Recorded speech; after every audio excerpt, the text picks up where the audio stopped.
code. Nah, ini unique.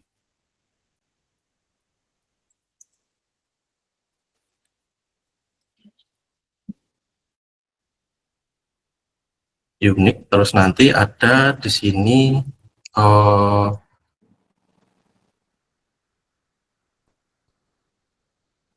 apa namanya tuh, room ID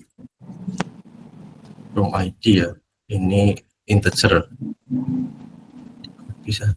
Nah, terus nanti di sini ada satu lagi transaction status, ini enam ya. Enam itu isinya pending, violet, sukses. Defaultnya pending. Defaultnya pending ya di sini ya. Nah, di sini ada saranku nambahin ini. Nanti kalau dari payment dari teman-teman mau implement ke payment gateway itu lebih enak ya, karena dari payment gateway itu biasanya butuh satu kode unik ya. Nah, itu nanti dari si transaction code ini. Nah, terus nanti di bagian yang si ini ya tadi ya, wishlist itu wishlist ID-nya, wishlist total itu dihapus, wishlist totalnya dihapus,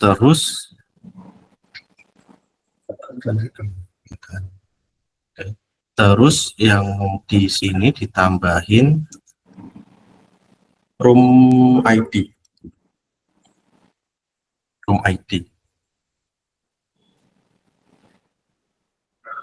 Nah, di sini ya, room ID. Terus nanti di bagian room ini si wishlist ID dihapus,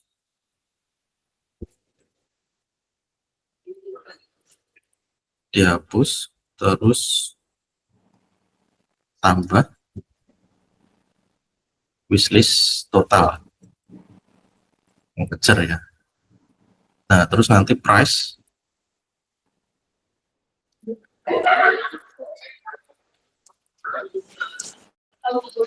diganti desimal.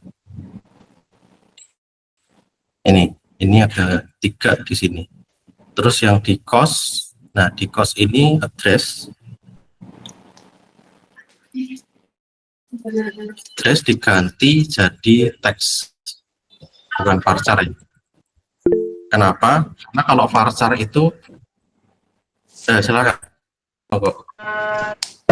Saya mau bertanya tentang ini sih Pak, yang di transaction status itu kan dia tipenya enum ya Pak. Itu emang tipe dari ada di tipe data MySQL atau gimana Pak? Soalnya kalau saya biasanya dari tetap di integer gitu, terus di code sebagai statusnya pending atau failed, sukses gitu. Ada, MySQL 6 itu ada. Oh ada ya Pak? Ada. Nah, ini nanti teman-teman bisa cari referensinya dari dokumentasinya MySQL ya. Nah, ini enum type. Nah, kenapa enum? Nanti kalau misalkan datanya udah banyak, itu nanti kita mau indexing itu lebih enak dan lebih efisien ya, karena panjang dari isinya si kolom ini dia terbatas. Gitu. Nah, pakai ini ya. Saya enum kayak gini. Begitu. Ada lagi? Sudah cukup sih Pak. Berarti itu kayak varchar cuma lebih kecil gitu ya Pak ya? Betul. Baik Pak, terima kasih.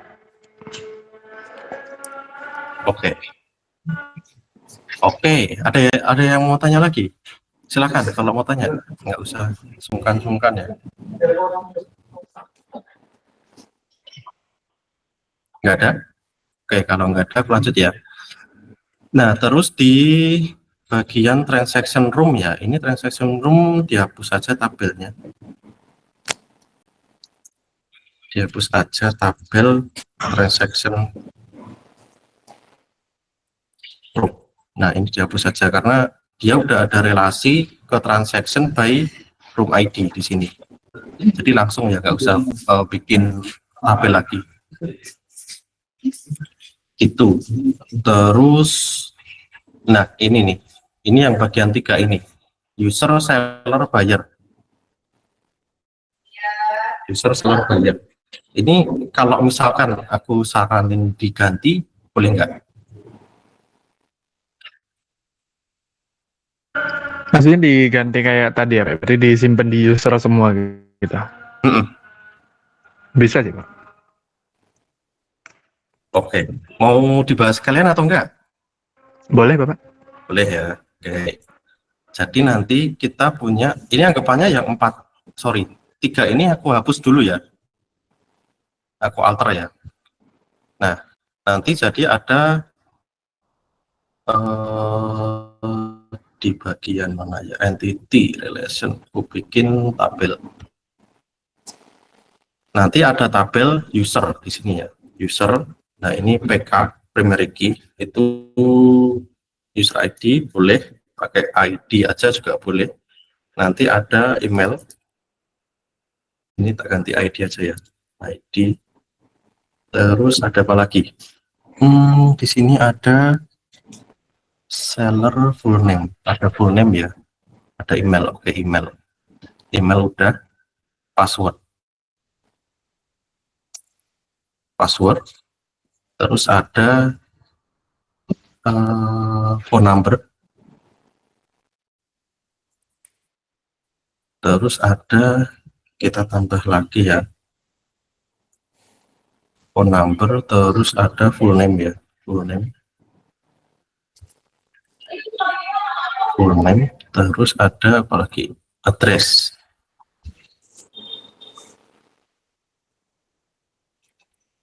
Address di sini. Nah, ini address text ya. Ini text. Full name itu kayaknya Farsar aja cukup. Farsar 255. Phone number ini string aja ya, Farsar. Sekarang tuh ada berapa digit ya nomor telepon tuh? 15. 15 ya, kita kasih 15. Password ini, nah password ini aku mau tanya sama teman-teman. Nanti passwordnya ini diisinya apa?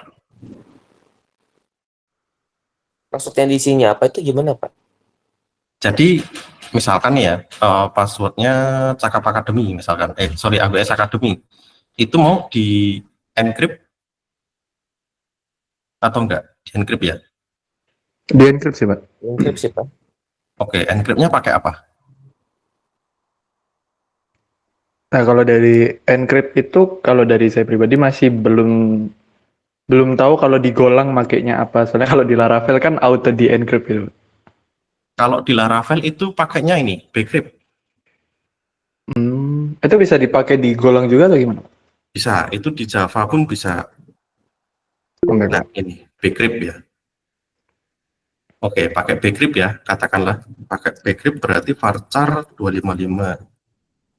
Email. Nah, ini email tuh varchar juga aja. Terus ini juga unik ya.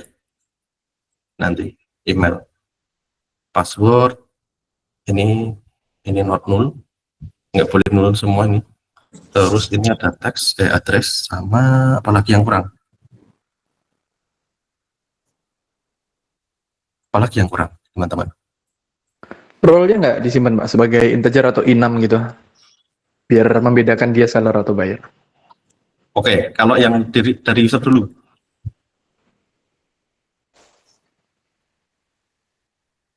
Jenis kelamin perlu nggak? Nggak perlu sih, Pak. Nggak perlu ya. Oke, udah semua ya, ini anggapannya udah semua. Nanti kalau mau ditambah boleh silakan. Nah, sekarang kita masuk ke role. Role. Nah, role itu nanti kita bikin satu tabel terpisah. Role itu nanti ada, katakanlah code ya, code aja. Ini varchar 50 aja cukup. Nggak sampai sih, harusnya 30 aja. Varchar, terus nanti ini unik juga ya. Unik. Terus nanti ada name. Name ini oke, kita panjangin aja, boleh bebas 255. Terus nanti ada ini opsional ya, opsional ya. Misalkan kayak grade. Ini nanti isinya boolean ya. Atau kalau di database setnya tiniin nanti. Tiniin 1 true false. Terus ini ada update. Read dulu aja. Read. Ada update. Terus ada delete ya, berarti delete. Nah, terus nanti di sini ada udah sih. Nah, terus nanti untuk gabunginya, biar nanti satu user itu bisa multiple role, itu nambah satu kolom lagi, tabel lagi, namanya user role. Nah, nanti si hubungannya ya, atau relationship-nya, itu dari user ke role itu many to many. Nah, nanti dari si user itu nanti dia akan nyimpen user ID di sini. Integer ya, ini sebagai foreign key nanti ya. Terus nanti di sini ada role ID. Ini integer juga. Ini anggapannya primary key-nya ini ya, integer ya, auto increment ya. Nah, udah gitu aja, terus yang lain dihapus. Ini bisa dihapus.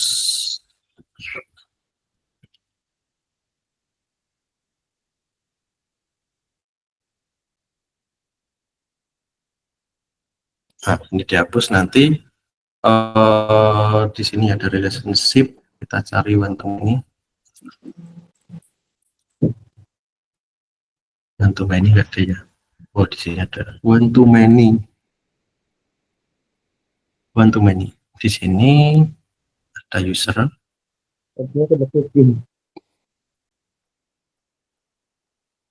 Nah, di sini ya. Terus nanti duplikat aja ini.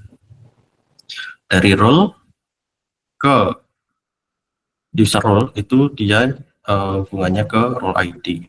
Ini FK2 lah ya, buat bedain FK1, FK2. Nah, terus udah kayak gini. Ini udah jadi multi role. Ada pertanyaan dulu nggak? Saya mau nanya buat yang itu sih Pak, yang Grand CURD-nya itu buat manage kosan atau buat beli, buat istilahnya ngebeli kosannya gitu? Nah, itu tergantung si role-nya ya.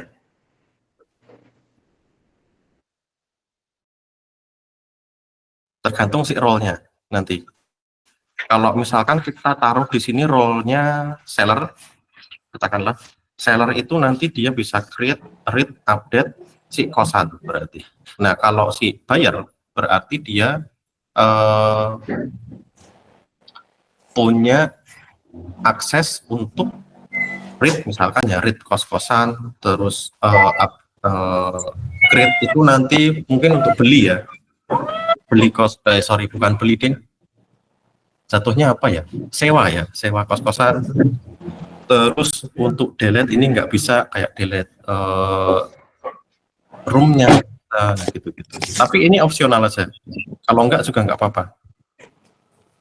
Ini untuk di backend nanti, kalau misalkan teman-teman pengen nge-strict ya, per masing-masing role itu punya akses apa aja.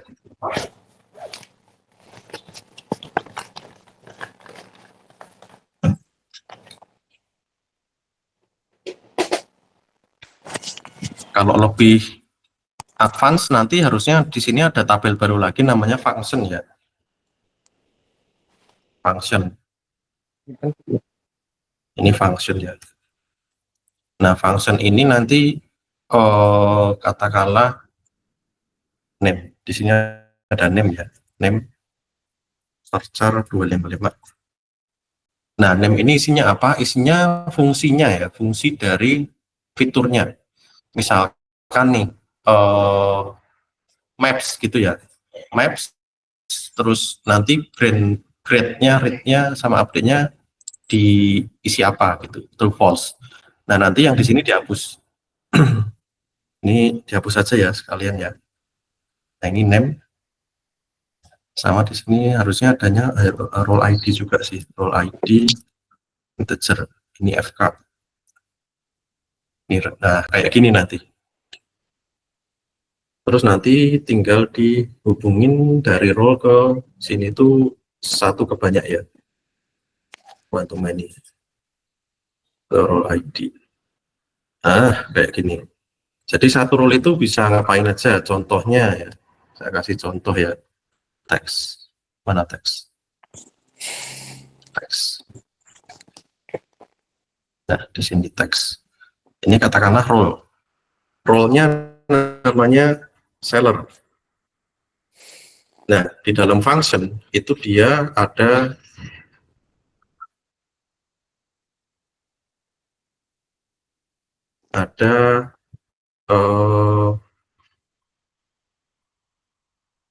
function ya di sini ya. Function name-nya saya kasih contoh cost misalnya.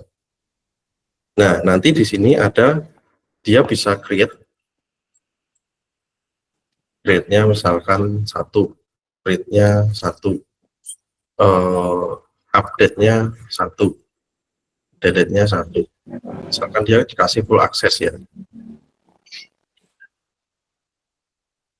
Nah, terus misalkan apa ya? Function transaction. Nah, dia nggak bisa create nih, katakanlah karena transaction di create sama user. Buyer. Ini dia bisa nge-read aja. Update juga false, delete nggak bisa. Nah, ini contohnya kalau misalkan teman-teman pengen benar-benar mau pakai yang sampai spesifik kayak gini ya. Gitu. Ada pertanyaan?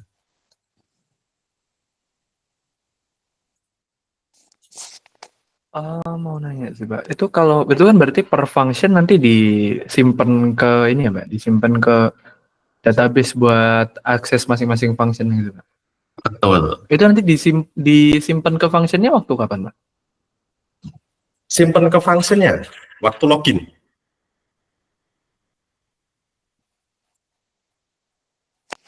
Sorry, maksudnya disimpan ke functionnya itu disimpan datanya functionnya ini atau Maksudnya data functionnya ini disimpan ke database ini functionnya. oh ini insert manual. Oh, insert Nanti. manual. Kalau nggak ada admin ya di sini kan saya lihat nggak ada admin ya di sini. Belum, tapi kayaknya nanti ini sih. Nah, kalau ada ya berarti dari admin nanti ada manajemen role ya. Katakanlah misalkan nanti ada dashboard admin ini misalkan admin function role management. Nah, nanti tinggal di ini aja nanti. Nah, ini contoh ACL ya ini namanya. Teman-teman pernah dengar belum ACL? Belum pernah sih, Pak. Belum, Mas. ACL itu singkatan dari Access Control List ya. Gitu. Nah, terus misalkan di admin nanti ada function user. Nah, nanti di sini bisa bisa daftarin juga dari admin. Nah, contoh aja ini. Terus bisa nge-read, update juga, update nggak usah, misalkan delete juga nggak bisa. Nah, gitu.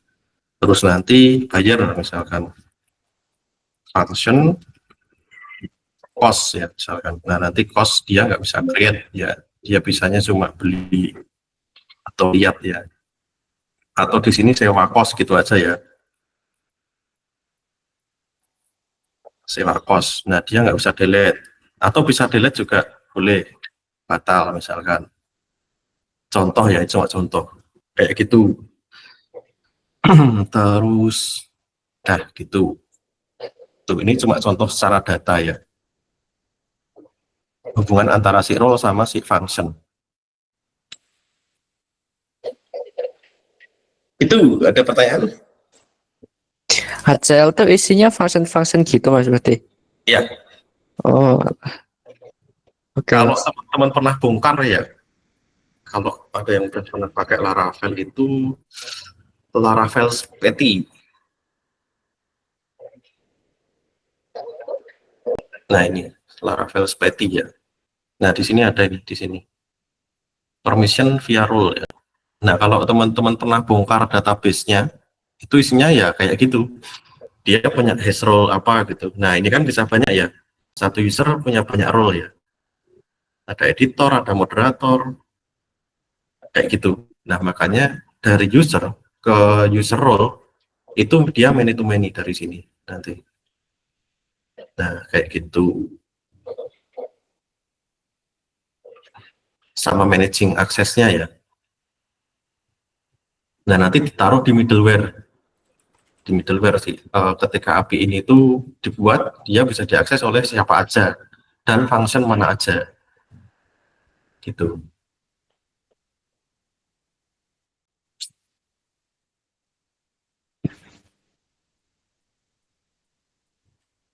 Nah kayak gini ya, yang di Laravel Spaghetti ya, ini bacanya gimana? Spaghetti. Nah kayak gini, dia ada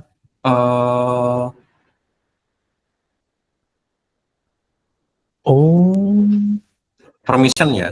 Nah ini permission function itu ininya edit artikel atau artikel ya. Nah nanti ini tuh grandnya dia update, delete atau apa gitu. Nah kalau revoke ya nanti dihapus nanti. Berarti dia nggak punya permission ke situ. Nih kayak gini. Gitu. Ada pertanyaan lagi?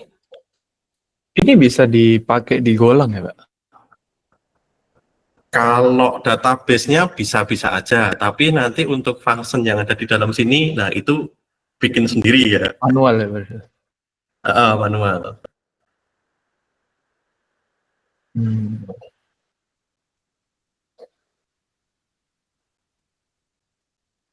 Tuh, nah nanti coba cari kalau mau bongkar lagi yang Laravel itu boleh nanti di sini ya Laravel Spaghetti namanya. Nah terus misalkan nanti teman-teman jadi pakai ini yang bisa multi role, nanti yang ada di tabel-tabel sini ini kan berarti 1 2 3 4 ya, ini katakanlah nanti diganti sama yang ini. Nah, diganti Terhubung sama yang langsung ke user semua berarti. betul. Ini nanti relasinya. Nah, kayak buyer ID ini diganti user ID, terus cost ini juga seller ID. Ya, seller ID ini diganti jadi user ID, transaction buyer ID diganti jadi user ID. Jadi semua seragam ya nanti. Gitu.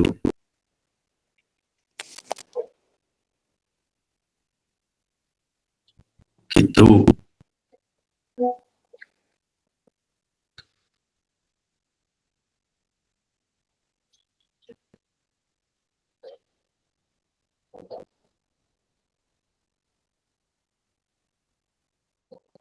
Ada lagi? Nggak ada. Sudah cukup. Cukup ya. Nah, ini mau di screenshot nggak nih? Kalau nggak ya udah apa-apa. Atau nanti teman-teman punya desain yang lain, silakan, nggak apa-apa. Ini cuma sarana saja. Nah, Kalau desain yang lain baiknya nggak usah sih Pak. Soalnya kalau kita ganti lagi kan ya dari start lagi Pak. Ubah-ubahnya segala macam kan. Jadi rasanya sekarang ini sia-sia sih Pak. ya nggak berubah semuanya sih, Mas Kevin. Ini berubahnya cuma 4 nih contohnya nih. 1 2 3 4. 4. Yang lain tetap nggak masalah. Hmm. Oke. Nah, terus apa lagi ya? Dari aku udah sih mungkin itu aja feedbacknya. Nah, teman-teman ada yang mau dibahas nggak?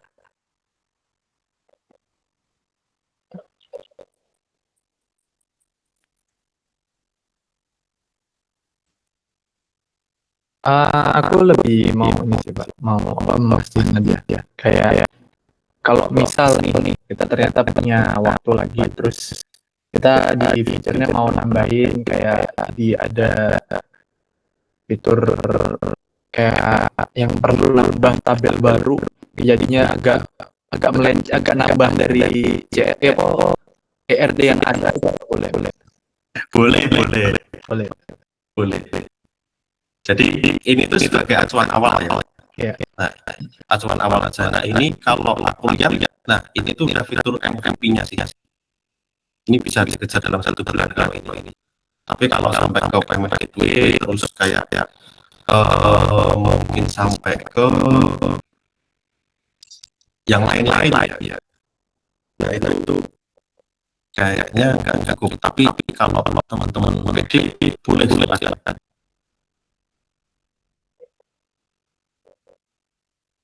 Bagus ya nanti kalau misalkan teman-teman nambah fitur apa gitu. Lama-lama jadi super nanti.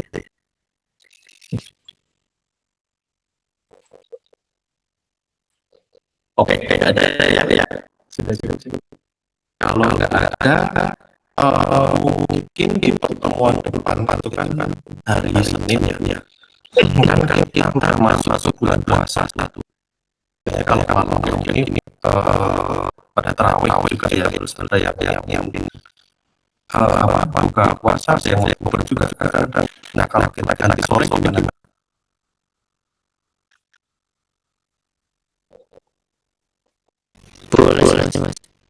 Boleh. Ya, sore ya, mulai depannya Senin ya. Ya, Senin. Sebentar, puasa kapan dong? Benar kan? Oh belum. 2 minggu lagi. 2 minggu lagi. Tanggal 3 ya berarti. Tanggal 3 nanti kita sore ya. Sore jam 4 ya, mana? 4 pagi. Boleh. Jam 4 sampai jam 5. Berarti nanti jam 5 pada persiapan teman benar. Itu ya, hati atau takjil atau nyari takjil. Itu yang nggak. Mas. Siapa yang maju? Saya Mas. Lu dari mana? Jogja Gunung Putri. Jogja. Iya. Kami ya mampir ini. Hampir lah. Di mana Mas? Itu cakapnya Mas. Mas di situ. Iya di Jogja. Boleh kapan-kapan. Saya kali juga sama-sama. Oke Mas. Setelah waktu masa kampus kalian ke bawah. Oke. Aku sama lain itu Siap Mas. Oke. Nah terus kalau ada lagi saya mau ini ya untuk penugasan yang ada di apa namanya evaluasi yang kemarin lagi lagi. aman ya. Aman sih kalau dari saya. Oke, masih pinjam masih gimana? Kemarin kan sempat gak berangkat tuh enggak masalah jalannya urusannya. Terus belum tahu saya. Kalau teman-teman yang ada itu coba cari masukannya. Siap. Siapa yang kemarin yang cari baik sana. Ini sampai nanti dia. Iya, masa nggak dikasih? Iya. Cepet. Rajinnya. Coba hidup lari dulu. Sekali. Mantap Ines. Kalau yang lain gimana? Masih ada sekitar nanti yang lain? Aman Mas. Sama. Ini nggak ada sama ini nggak dulu SKKI. Ada ada SKKNI dan nggak ada KKNI-nya. Itu ambil jurus semua kok nggak ada KKNI. Nah, itu kemarin kan waktu sosialisasi itu dari Pak Yos ya, itu dia bilang bisa pakai ChatGPT. Nah, nanti pakai ChatGPT coba tanya KKNI apa yang cocok untuk kompetensi ini atau materi ini gitu. Kalau misalnya nanti nggak nemu juga, nanti coba tanya aja di grup kalian ada grupnya kan? Ada. Saya nggak masuk soalnya, nggak masuk di situ. Nah, terus oke Mbak Cici, nanti coba tanya ke ini ya, ke grup aja. Konsultasi ke Pak Yosua ini biasanya dijawab Ya, jawabannya. ke Pak Yosua. Itu aku kemarin sempat nanya dijawab sampai dikasih ini nama SKKNI sama KKNI-nya. Ya enak kok orangnya. Oke, Oh, Mas berarti Kevin gimana? itu Ya, ini isinya cuman yang new assignment itu ya? Iya, ini assignment kan ada course ID-nya tuh, Mas. Kalau Jadi- saya baru mau ngisi sih Pak. Ini sekarang habis ini saya mau ngisi. Paling nanti malam deh. Oke.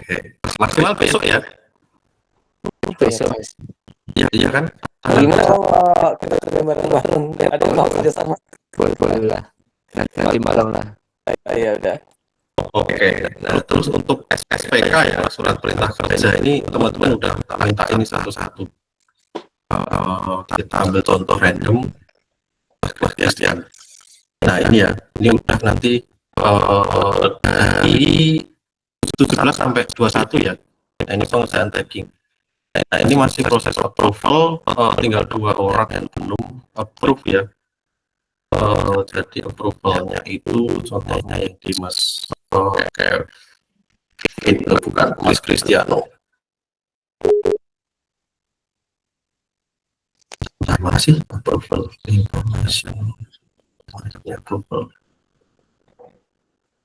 Nah ini kurang 2 orang yang belum approve ya. Ini Pak Yos sama Pak Yohan. Itu. Nah ini harapannya nanti teman-teman harus selesai ya di besok ya. Gitu.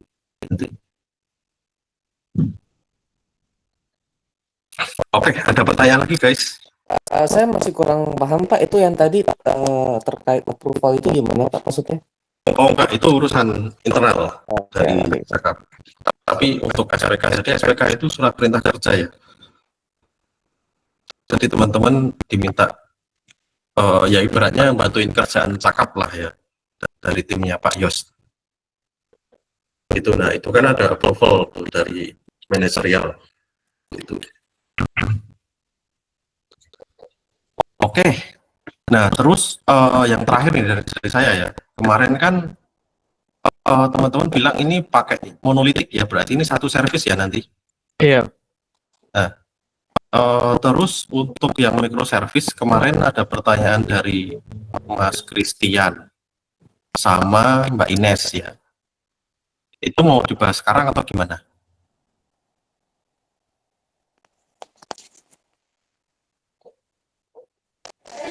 Ikut sih.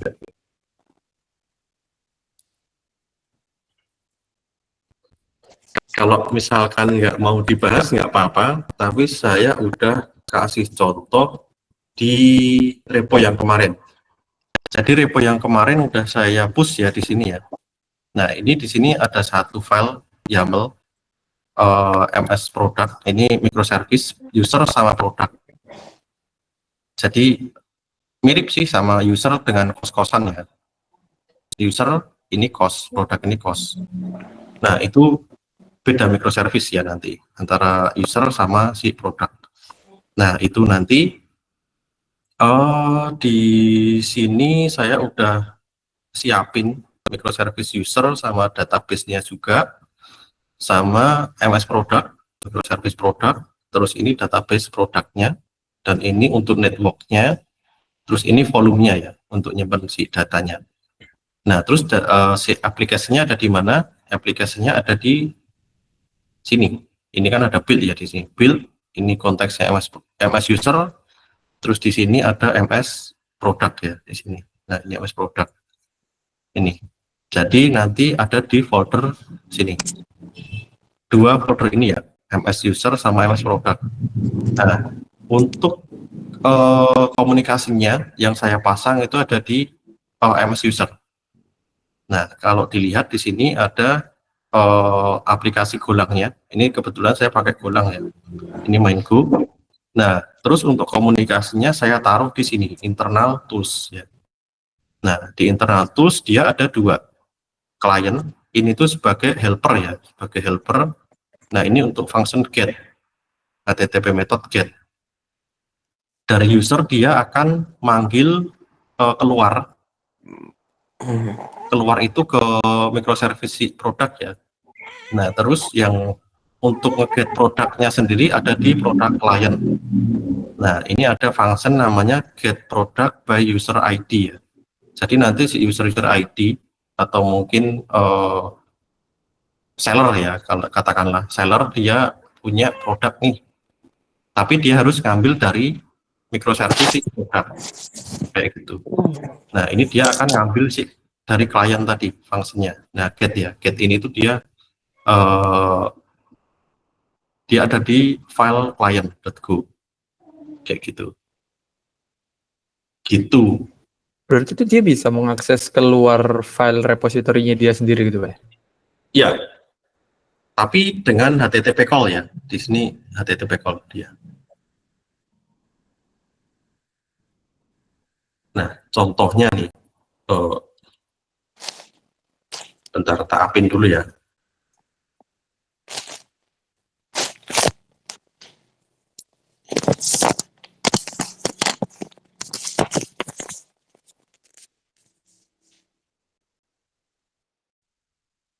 Oh.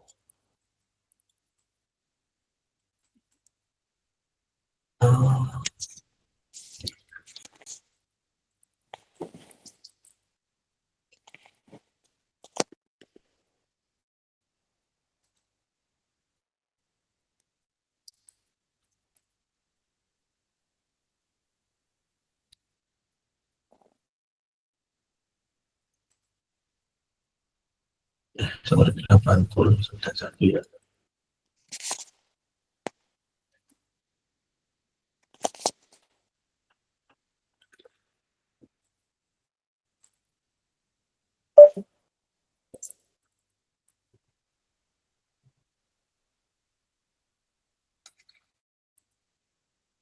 Delapan puluh 90.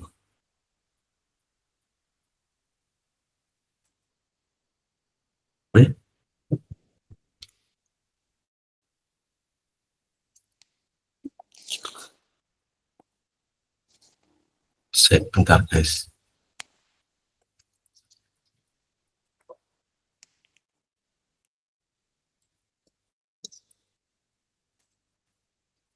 Salah endpoint ternyata. Nah, di sini. Contohnya kayak gini ya. Nanti responsnya ini dia MS product. MS user. Dia ngambil produk. Nah, dia ngambil produk di sini dari si service-nya si produk, dari microservice produk. Kalau ini nggak pakai produknya ya isinya kayak gini. Isinya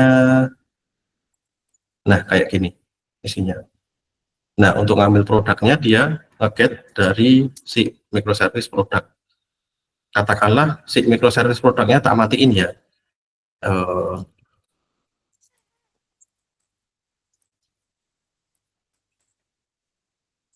Nah, nanti dia jadi nol kayak gini. Ini mati.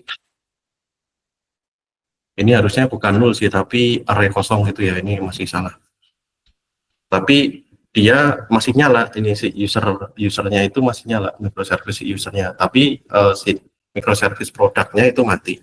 Nah, ini contoh penerapan microservice ya nantinya seperti itu. Nah, ini tak nyalain lagi ya. Nah, ini dia udah ada nih di sini. Itu penerapan si microservice. Itu aja sebagai tambahan ya. Berarti itu fungsi get product sama nyimpen bentuk bentuk dari database produk itu ada di service-nya My Products itu ya Mas? Yang mana? Nyimpen produknya.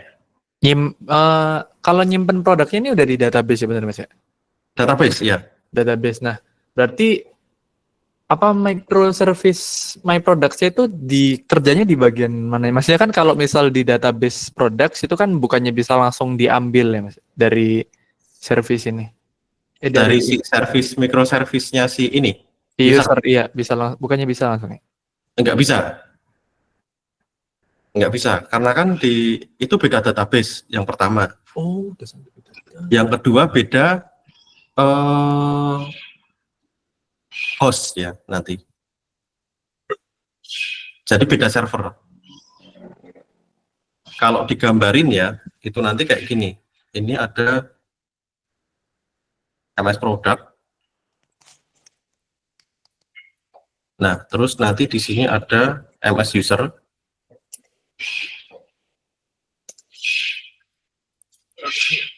Nah, terus nanti di sini ada database ya. Database. Ada ini. Ini ada DB product misalkan. DB product. Nah, di sini ya, ini DB product. Terus di sini ada DB user. Nah, ini tuh dia saling terisolasi. Maksudnya saling terisolasi ini itu satu network si ini. Nah, ini tuh satu network.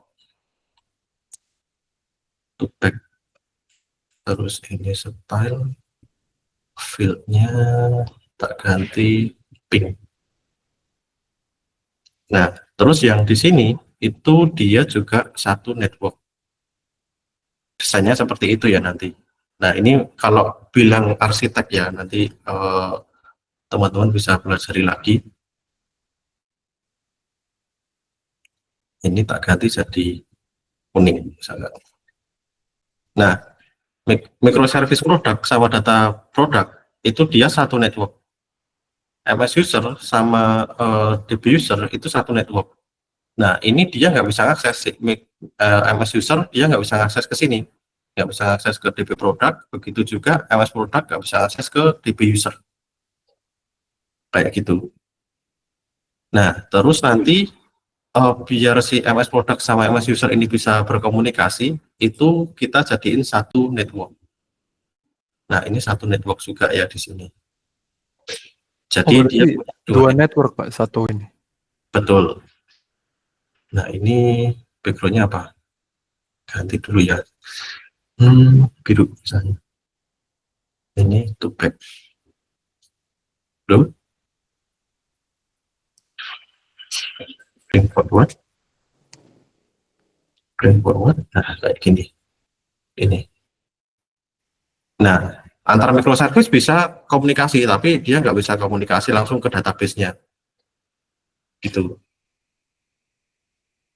Nah, katakanlah nanti si produk ini mati nih servisnya. Nah, si user ini bisa jalan.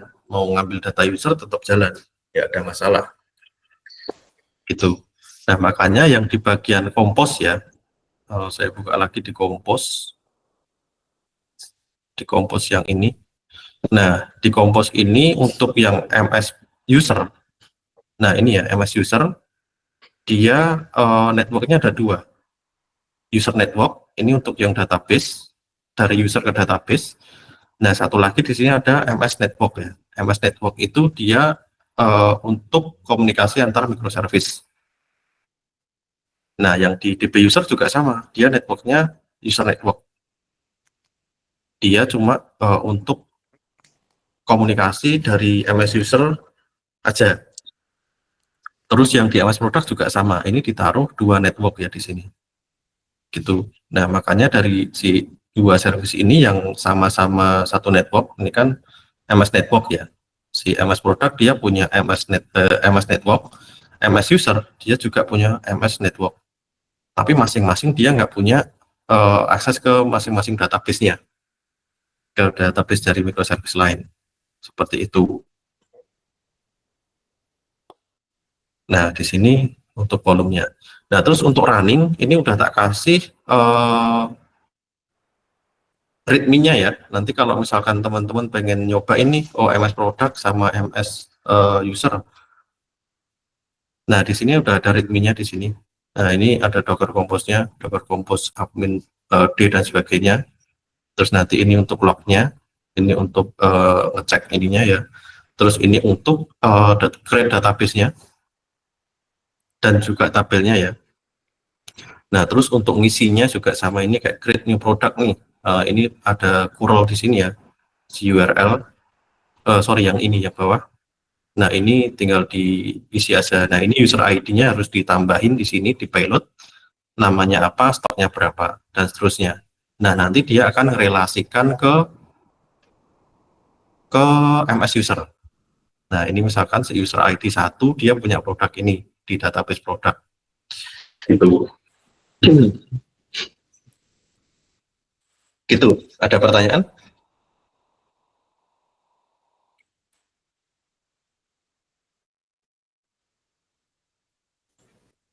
Itu buat yang di ini Pak, yang di tabel products itu yang tadi yang user ID itu disimpan sebagai foreign key atau gimana? Nah, di sini dia nggak ada foreign key-nya. Kosong. Waktu create produk ya, yang disimpan di produk kan Iya. nggak ada foreign key-nya.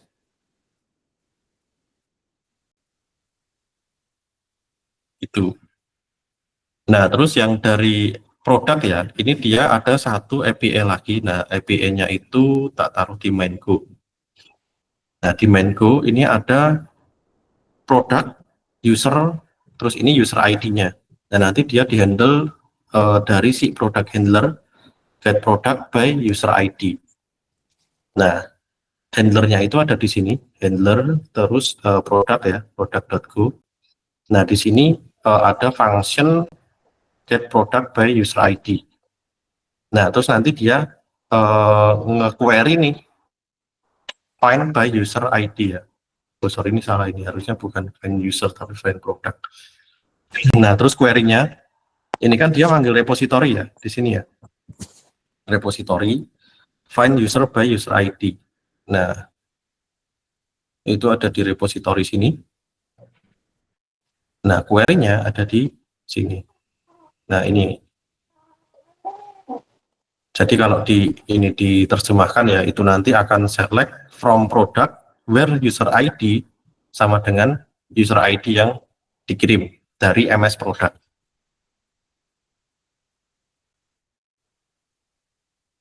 Itu yang fungsi bentar Pak, aku agak kaget. Itu yang fungsi where itu dari Ini. iya itu bukannya Ya, kalau golang ini ya Pak di kue dari gorm. Gorm ya, enak kan pakai Gorm. Wah, agak salfok di where-nya Pak, kaget tiba-tiba ada. Ya, ini pakai Gorm ya. Gorm. ORM.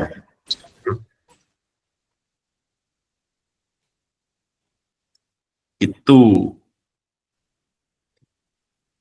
Terus yang dari MS product itu nanti dia akan ngelooping by user dari list user ya, by user ID. Nah, kita cek di MS user.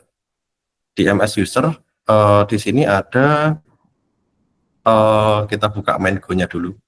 Ini belum tak pisah ya untuk root-nya ya. Nah, di sini ada tadi yang aku pakai yang ini ya, user list with product. Di sini metodenya get.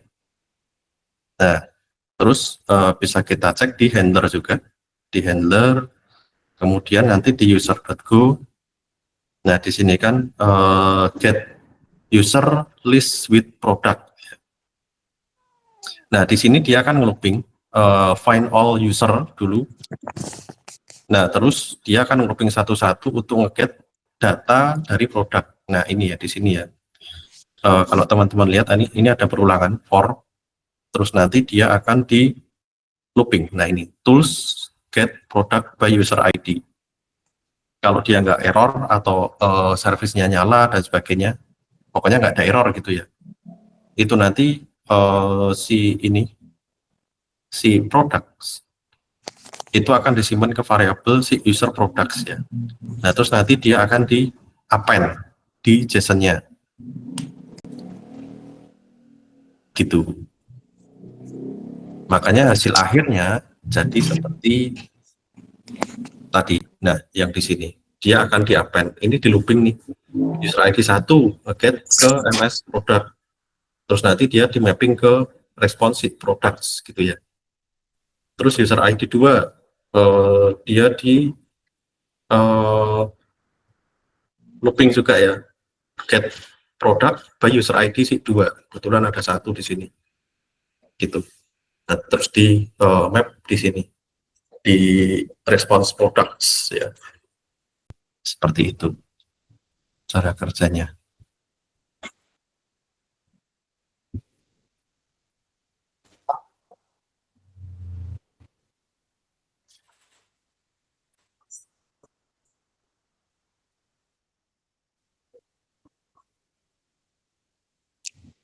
Nah gitu ya teman-teman. Iya.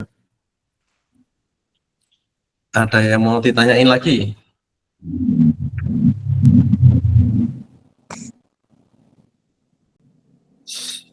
Sudah cukup sih Pak kalau dari saya. Oke. Masih mau nyoba dulu baru ini. Nanti coba clone aja Mas. Oh, iya. I hate happiness. Tapi tanpa H. I hate happiness. Gimana Mas Kevin? Enggak mas. Sama saya ngomong sama diri saya sendiri mas. Oke. Oke, kalau gitu. Kalau misalkan nggak ada, kita tutup aja ya. Terus saya nitip ke teman-teman yang tadi, yang untuk ERD atau PDM ya tadi kalau nyebutnya. Itu udah good ya, udah bagus, ada progres di situ. Nah terus saya minta teman-teman nanti untuk pertemuan depan bikin wireframe-nya ya, tampilannya. Dari tampilan login, terus nanti homepage-nya seperti apa. Tapi itu wireframe aja, nggak usah langsung jadi ya. Jadi biar ada ini aja bertingkat ya nanti, gitu. Oke mas. Oke, kalau gitu bisa kita tutup. Sampai ketemu lagi di pertemuan selanjutnya. Thank you.